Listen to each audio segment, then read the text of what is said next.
Yo, what's up, guys? Welcome back again.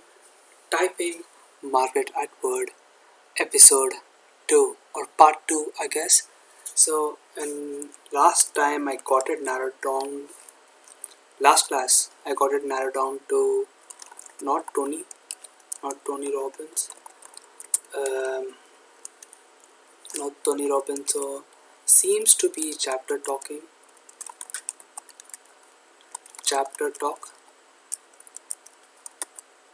What does this mean? This means OI. What does OI mean? SI or NI. Okay. Uh, she seems observer, but I'm not too sure.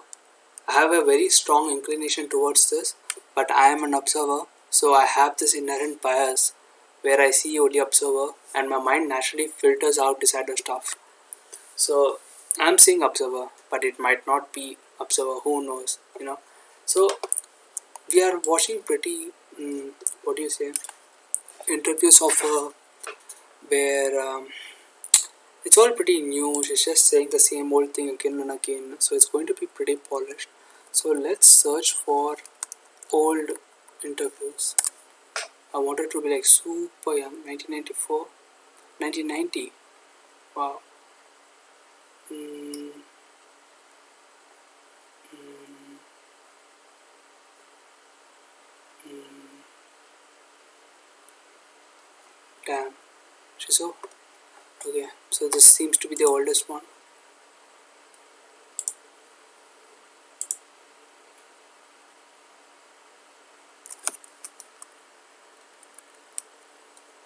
Play against the action and meaningful silences and. Okay, and that little mic on the floor is fine, it's just standing. Yeah, Okay, it did mic. Great. I thought that was my Okay, mic. say when.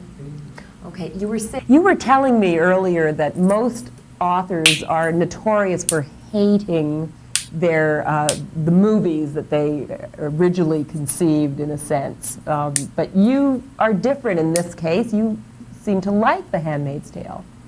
Well, because I've been around movies for a long time and I know what horrible catastrophes could happen at any time along the way, because movies involve. Now she's saying horrible catastrophes, right? So I'm looking for, okay, what type of catastrophe is it? Is it like an observer catastrophe or is it like a decided catastrophe? Observer meaning like things, systems, something non-human. Decided is more of a human thing, like human beings, people, relationships, stuff like that. So let's see.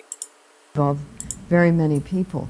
And if anything goes wrong with one of those people, catastrophe.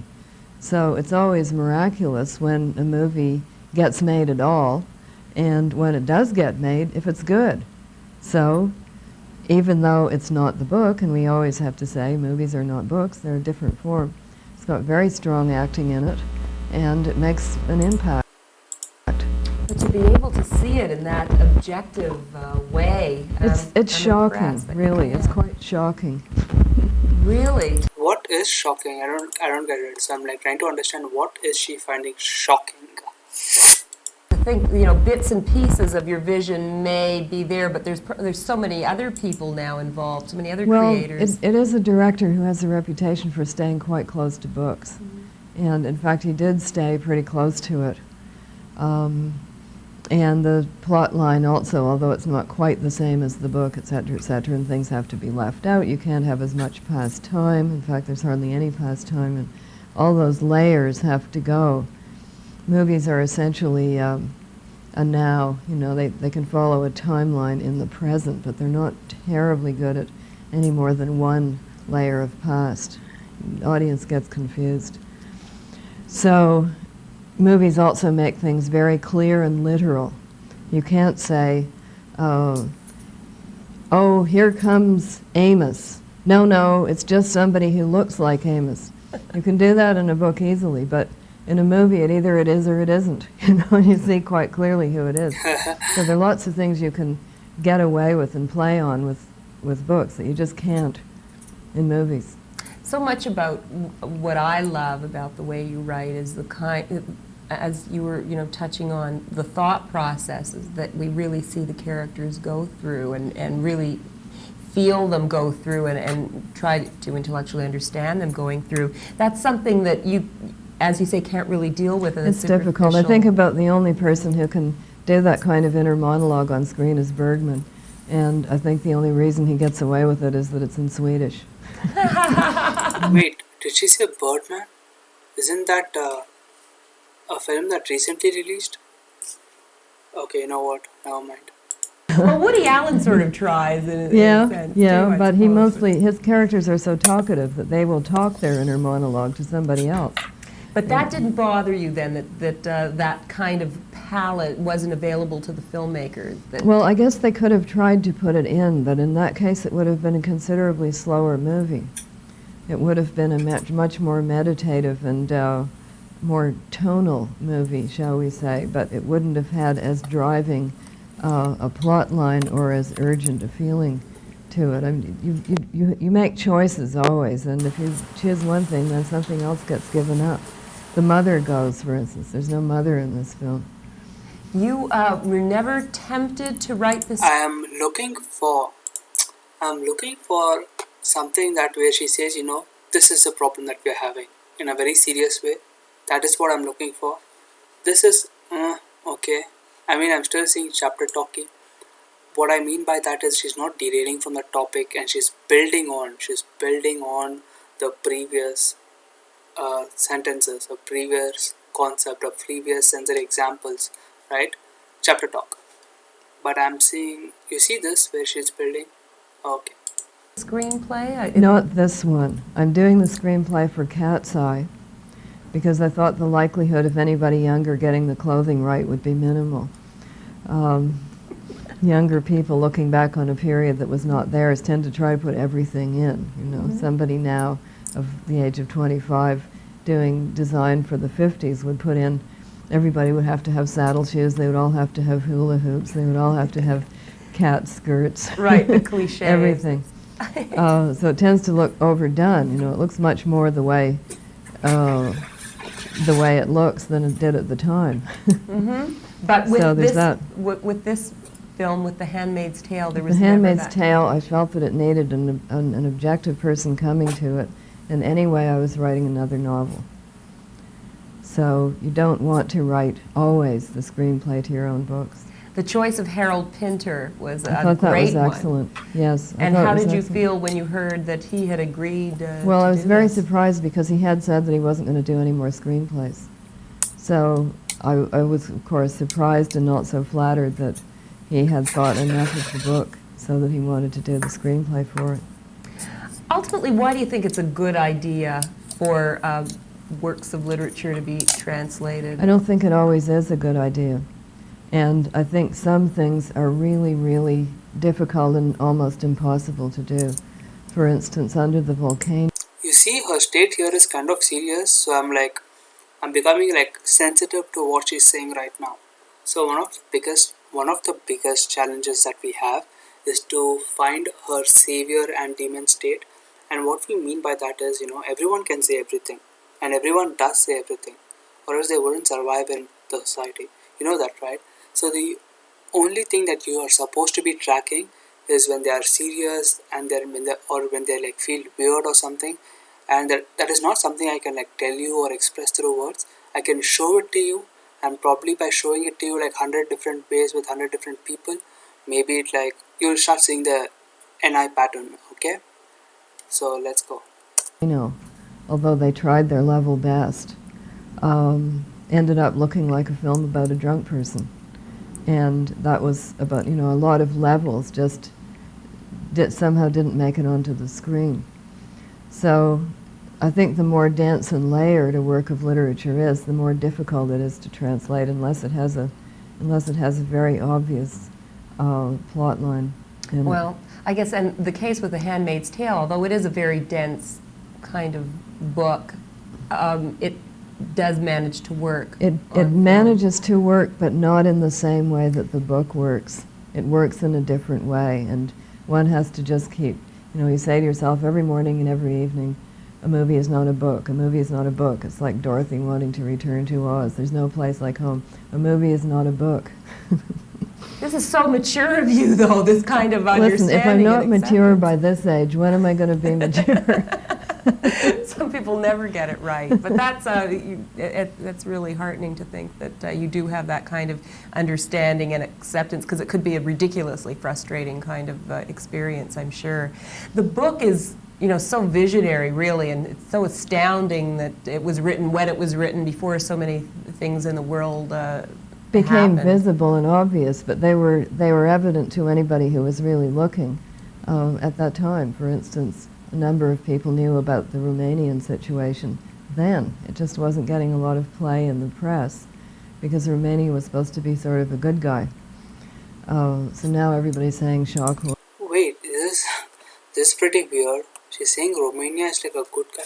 I don't know, man. I don't know if it's decided observer, but she's saying something which is making me very uncertain, and she's very old, so it's like she's very mature. Or look what they were doing to women, but that was known already. Mm-hmm. And as for shenanigans in high fundamentalist places, we've all read Elmer Gantry. Mm-hmm.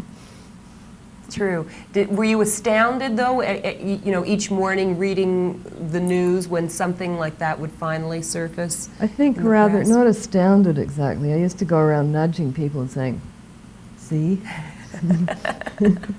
Anyway, it made it easier. Wait, what? This was a weird state, so let me go back. What was she nudging people for? We've all read Elmer Gantry. Mm-hmm. True. Were you astounded, though, each morning reading the news when something like that would finally surface? I think in the rather, press? not astounded exactly. I used to go around nudging people and saying, see? Anyway, it made it easier for me with the book because it was the kind of book when I was writing it that I thought everybody's going to think I'm very far out of my mind, But in fact, everything in the book is based on something that people have done in history, or that they're doing now, or for which Fuck. So she's saying whatever she's doing is based on sensory. It isn't something she's making up. It is something that is very, very sensory. So S over N, maybe. Because I heard in her last interviews too, it's like whatever I'm doing, it's like an observed pattern. I've studied for 4,000 years ago, and it's been doing that, something like that. She's S over N, she could be SI. We don't know. we've got the technology. There's nothing invented about it. As for those wonderful blue dresses of the wives, they're out of a mail order catalog, $49.95. Oh, good. I was wondering where I could get one. Now, The hat included. the hat was a pièce de résistance. You say it wasn't an easy film to get produced for obvious reasons. People were scared of it. People with money, the kinds of people who put money into films, were afraid of it. They thought it was too far out. Wait, okay, okay, you know what? Justifiable fear, Did you immediately see the cinematic possibilities for it? Did you think that way? I knew that it was very colorful. Red, Literally. blue, white. And I thought that it would, I could see some of the scenes as being, as they say, playable. I didn't think it would be easily put together, and I didn't think it would be easy to find somebody who wanted to do it, but in fact that person appeared as soon as the book was published in the States. And you know who put him up to it? His wife. Well, do you think it's the kind of film that women are going to, have more empathy for, that women are going to ultimately get more out of? I think it probably is more frightening to women than it is to men. But there's, for instance, the wonderful performance of Duval in it for men, and other sort of. It had a big readership among men as a book because men like speculative fiction, and they read a lot of speculative fiction and science fiction.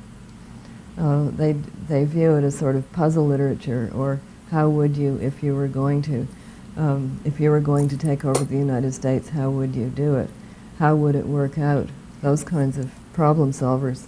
The casting choices, very interesting right down the line, and really, as you say, finely acted Great roles. part for Elizabeth McGovern, her best.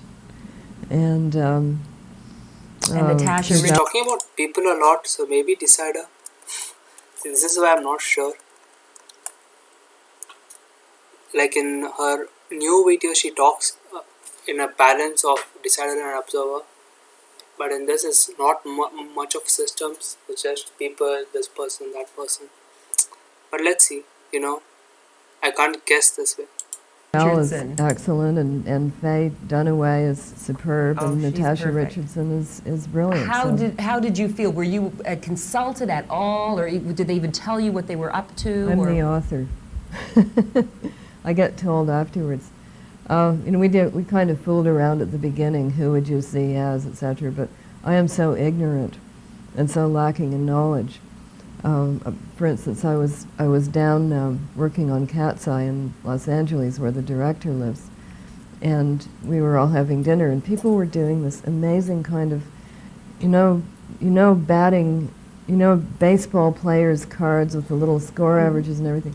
They had heads full of statistics about who had done what, when they had done it, who played opposite them, just back to about 1905. They had all this information in their heads.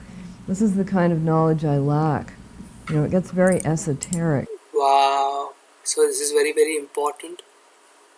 Nice. So she's saying she has trouble with ST, basically. TRO.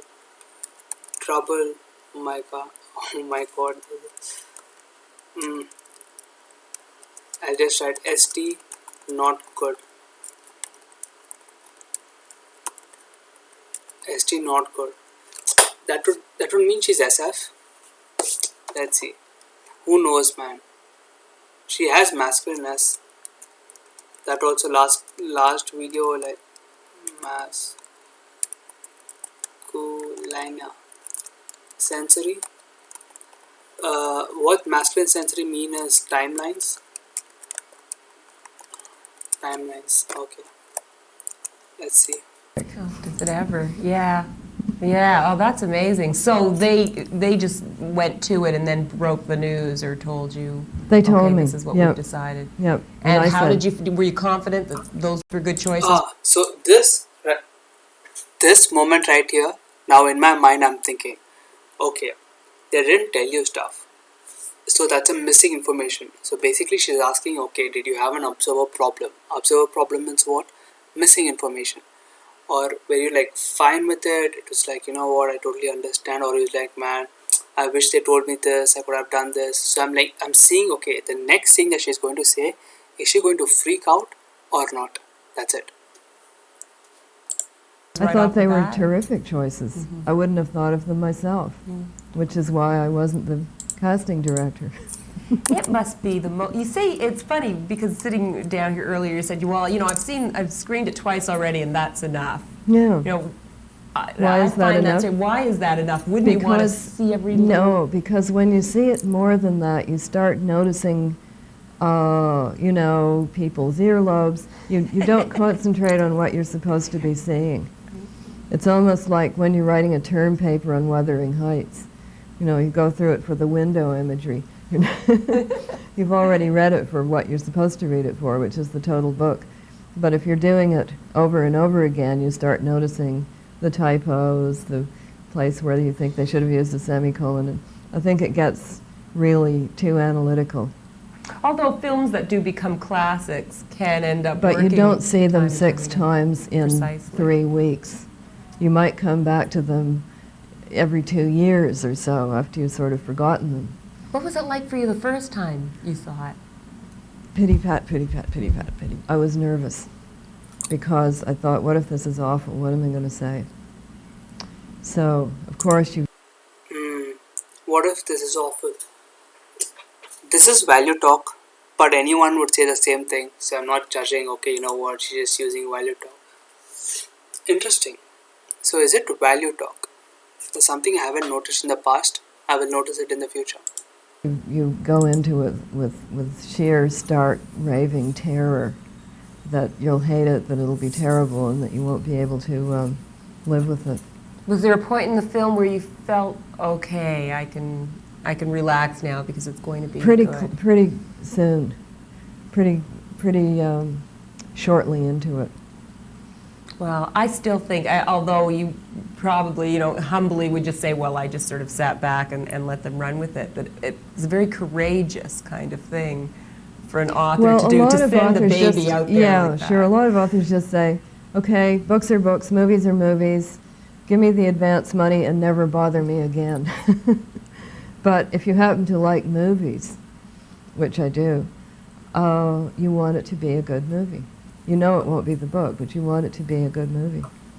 Well, it is a good movie, and thank you for writing the book in the first place, and good luck with everything else that you're going to hit us with. Thanks very much. Well, thank you.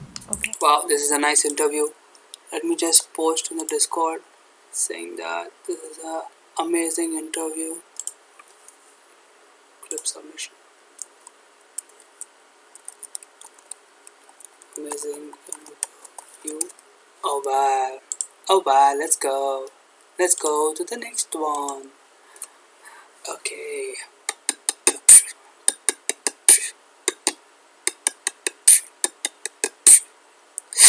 Wow. What is this?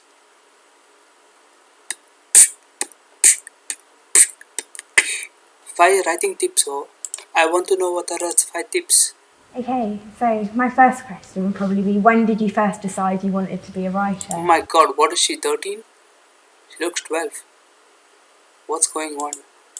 When I was 16, 16. so a little bit younger than you are now. And now Little bit younger than you are now. So she's like 17, 18. Okay. Not bad, not bad. I was in what we call high school, which is what basically you're in. Yeah. And what made me Yeah. decide to do that, because I wasn't thinking about it. And the year before, when they went back to do a documentary on me, they interviewed my year before teacher.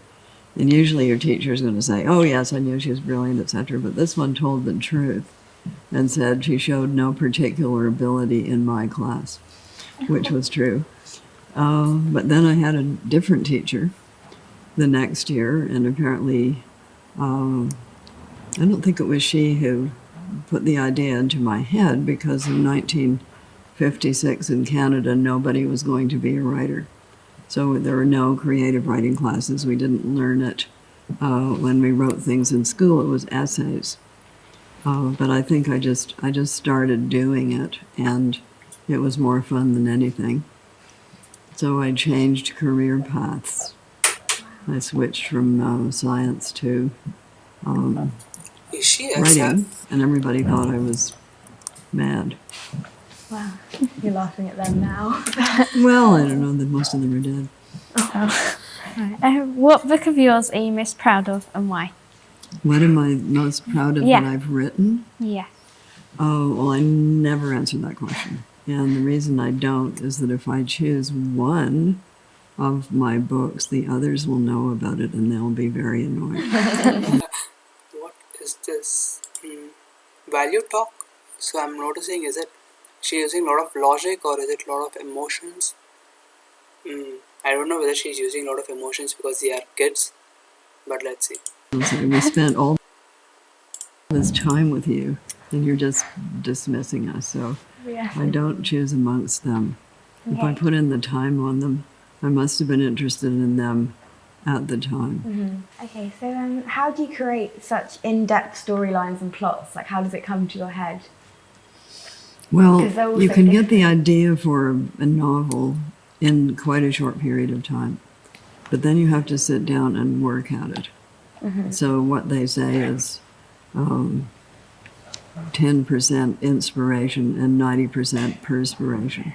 So the rest of it is working it out. And while you're working it out, you often get more and different and new ideas. because the idea that you may have originally started with isn't working out quite the way you thought it might.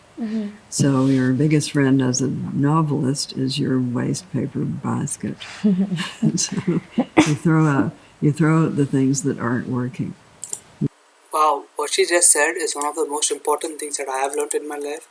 And what she's saying is, you know what, you're going to have an idea in your mind. You go and start doing it. And in that process, that idea will change completely. It will not change, it'll become more beautiful. It is not. Idea is like a seed. And only when you like water it, nurture it, will it like blossom. You don't know what kind of plant will it be. You might think it's an apple seed, you might find peaches. But the most important thing is like planting that seed and nurturing it. Planting, oh my god, spelling is wrong, I know that. Planting seed and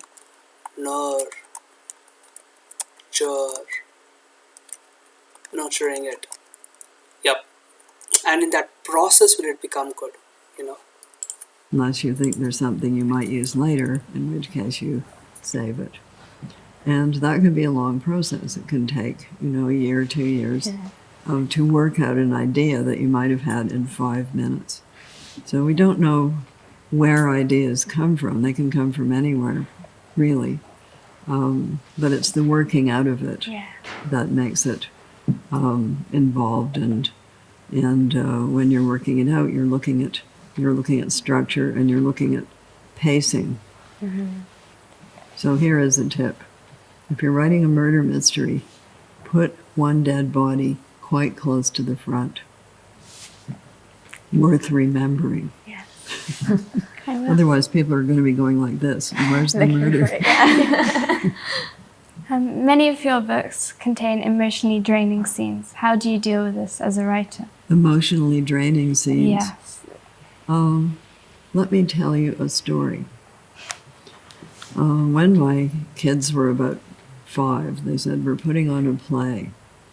And they sold tickets to the play. They were 25 cents. So we bought a ticket to the play and we went to the play.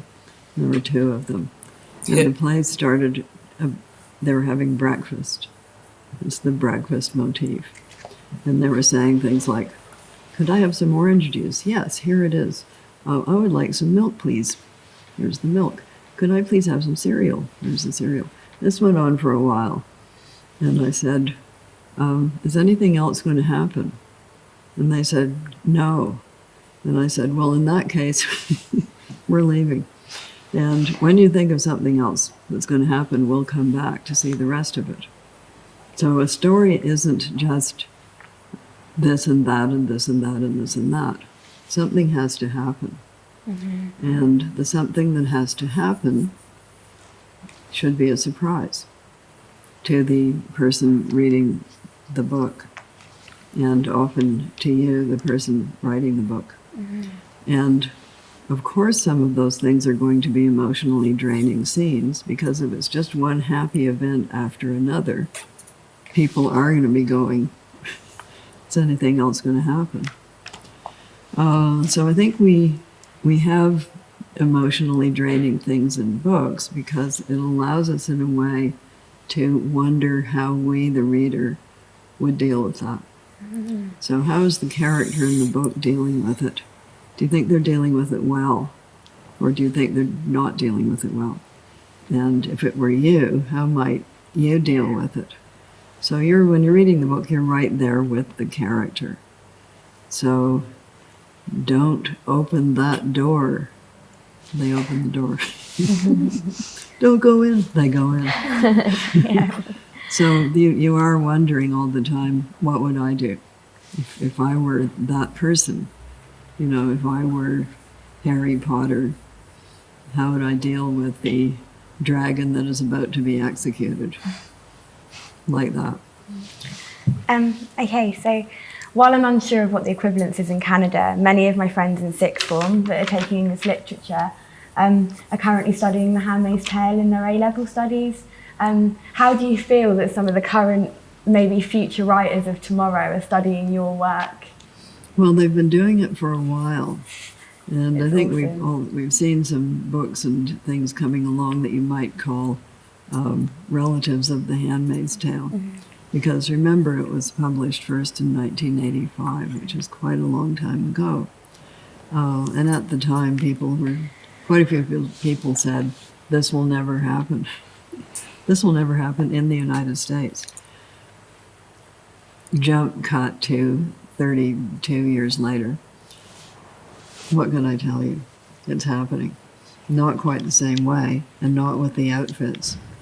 But there's been a rollback of women's rights and a pushback, and we're seeing that happening before our very eyes, which is why people, apart from the fact that it's a very good TV series, that's why people got so involved in it. It didn't seem like a fantasy anymore. Mm-hmm. So how do I feel about it? If there are no young writers, there will be no future readers. So every group of young writers that's coming along is continuing the tradition of reading and writing. So they're part of a very long history. But if all of a sudden there weren't any young writers, that tradition would stop.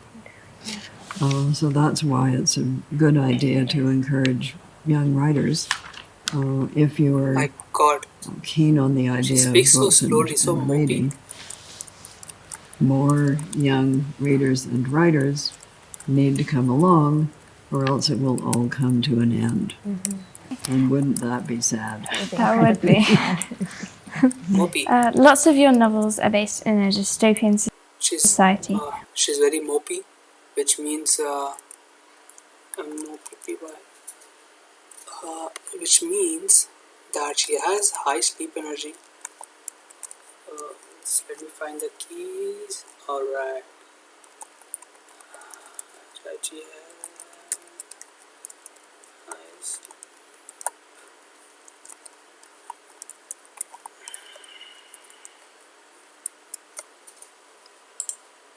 We as humans take comfort in believing that the future will be right in the present or the past. Post-Trump, do you believe this? Having seen the pushback, I actually am quite hopeful, because although there is this desire to roll time back, you also see a lot of people saying, no, that is not going to happen. But it is a struggle. Right now there are two opposing forces. 100%. And of course, Yo, we are halfway in. Where are the 5 tips? you're optimistic because the mere act of writing is an act of optimism. Think of all the ways in which it is hopeful. First of all, you set out to write a book. You believe you're going to finish it.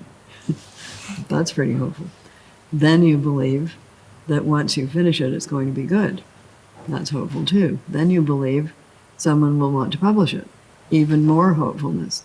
And then you believe if it's published, somebody will want to read it, which is very hopeful indeed.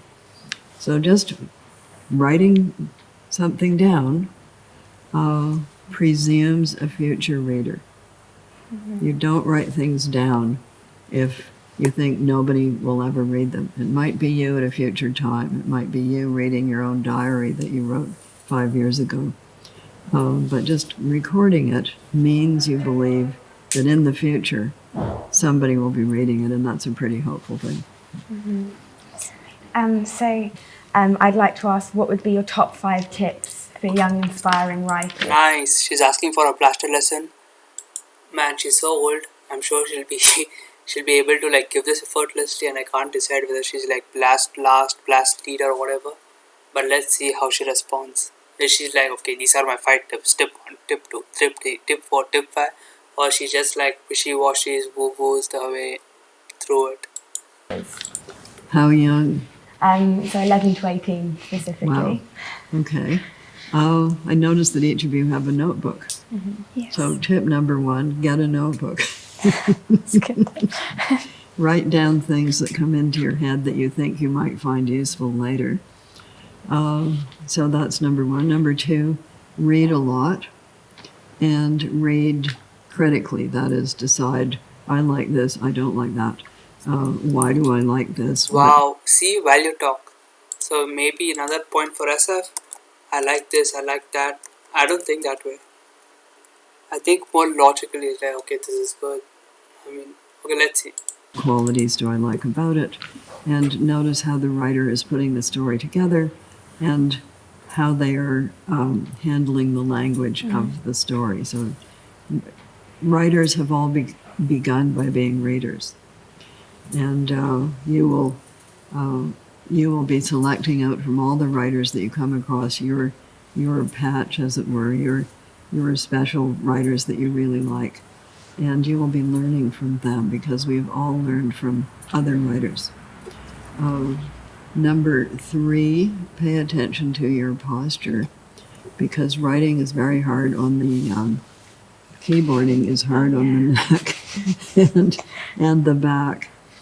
And you don't notice it so much when you're young, but it will catch up to you. And it's hard to write when you're in agonizing pain. So the back exercises of getting enough exercise, walking around. If you come to a block and you don't know where to take your story next, there's 2 good things to do. One of them is go for a walk, and the other one is go to sleep. Because during the walk, when you're thinking about something else, the answer may very well come to you. And if you give your unconscious mind, I have a problem, go to sleep. You wake up, you may often find the answer. But the 5th one is don't be afraid to throw things out. And by the way, when you're writing, nobody's seeing it except you. So don't worry about what other people might think of it while you're writing it. If you then decide that you don't, that this isn't where you want to go, that this isn't what you want to put out there, there's the waste paper basket. You have complete freedom while you are writing. I love The Handmaid's Tale, and I also watched the Hulu series, and I'm extremely eager to find out what's happening in season 2.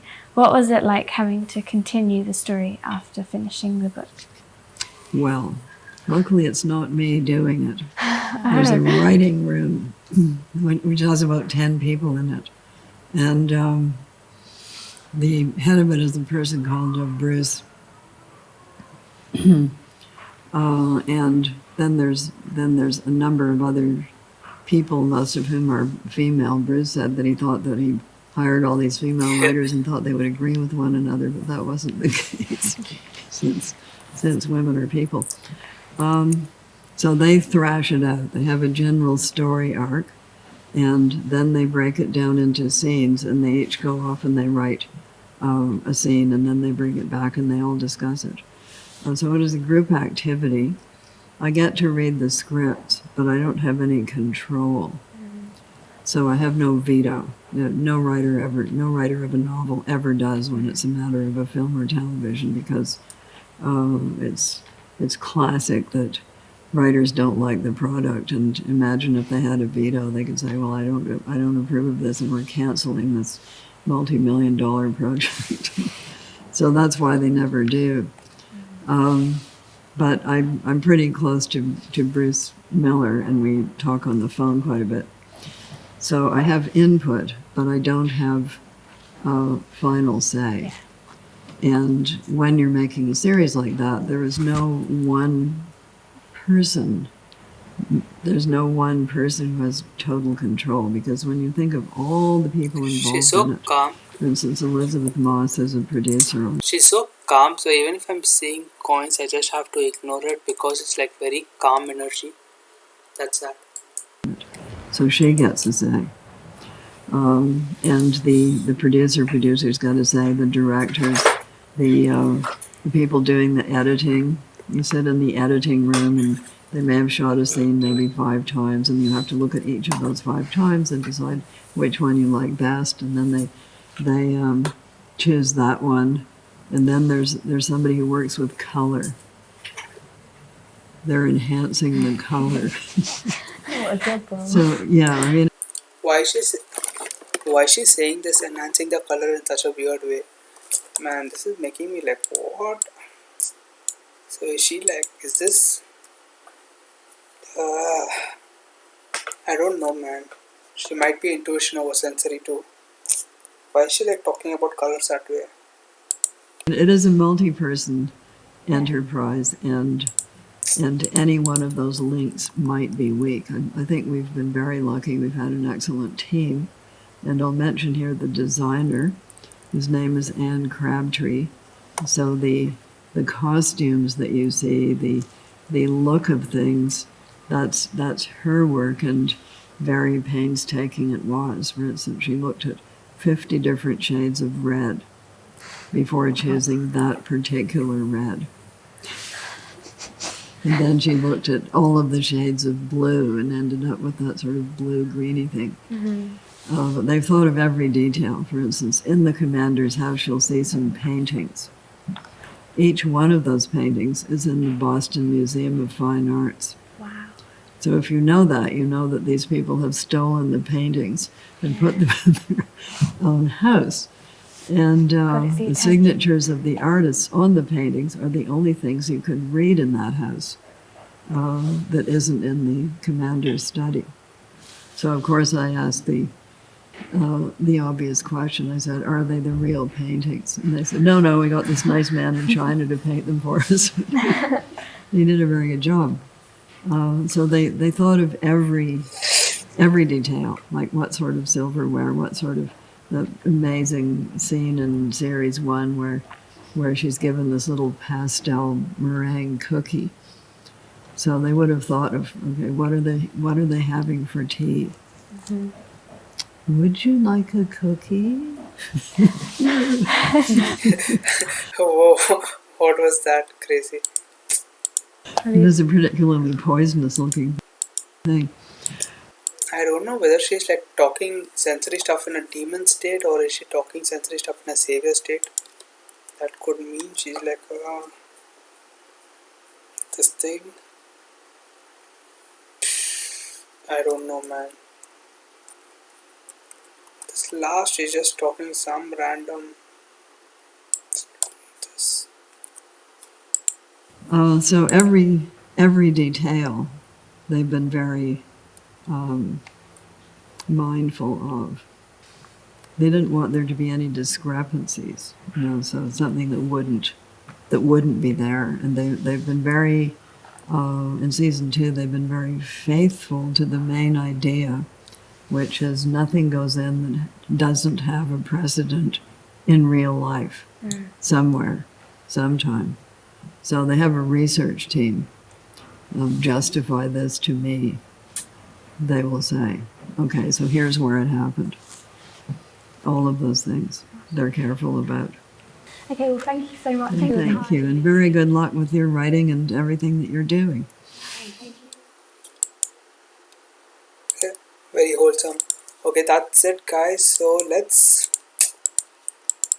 use it and delete some of the functions. Okay, like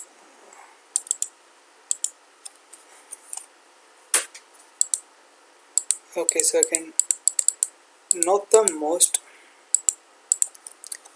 extroverted person. She should be somewhere around here. So that, yeah, so she's like a sleepy person, NI or SI. It's pretty close.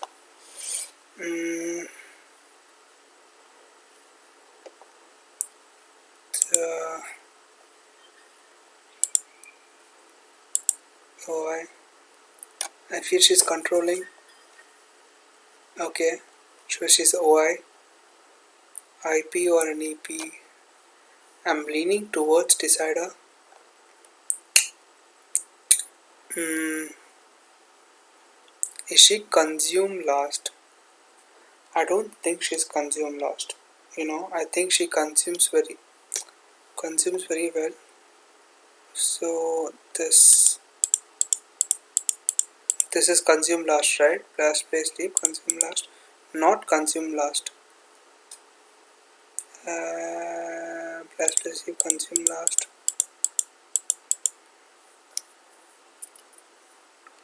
Last play sleep, consume last play. I don't see a lot of play energy either. Most of our interaction is pretty monotonous. Man, from here I'm just winging it. Maybe it's okay.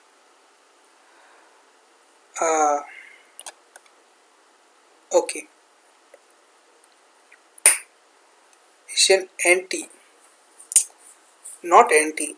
She is not anti. Not anti. ST maybe, SF maybe, not anti.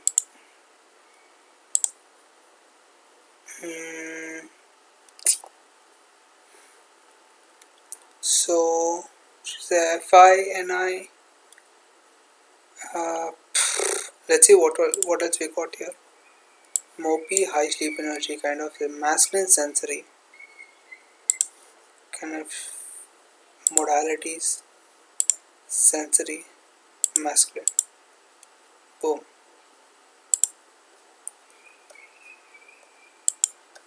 Yeah, nice. Letters. I don't know, man. Animals. She sleeps. Play last. Maybe not sleep last. So let's remove sleep last.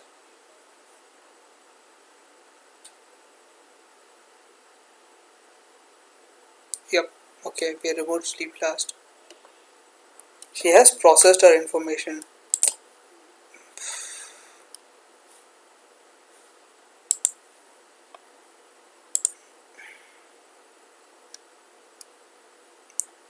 To.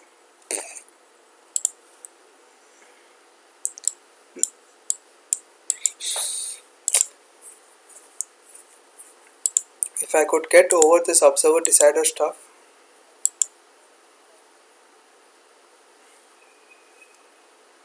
I don't know, man. See her TE. I don't have any idea at all.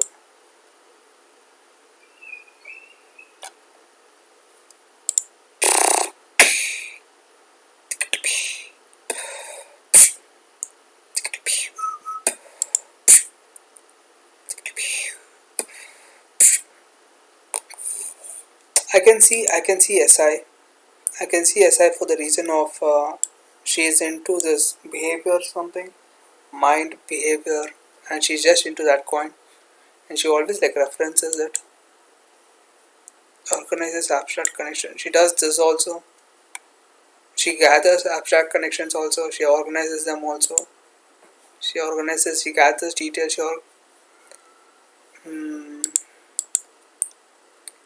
If I have to like make a bet of sensory dominant, she always tells the sensory first.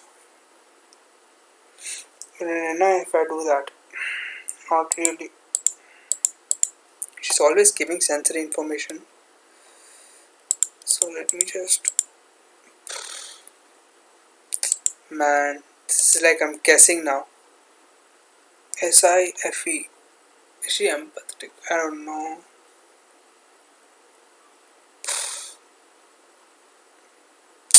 Is she ST? Maybe. Okay, I think this is it. I think this is the best I can like conclude it. Let's see if in future if I like I'm able to do, then I will do. You know what I mean? So yeah. Okay. I will see you guys. I will see you guys in the next video. Peace. Oh, by the way, before I end the video, final disclaimer. I'm guessing here. Some of the things are like guesses. The only thing I'm sure of is masculine sensory. Yeah. Chapter talking. Yeah. This I'm pretty sure. Observer or decider. Does she compare self versus tribe? She doesn't. She does both, man. She does both in a very balanced way. Builds up self. I don't know. This is don't know. Prioritizes self over others. Yeah, definitely seems like a DR person.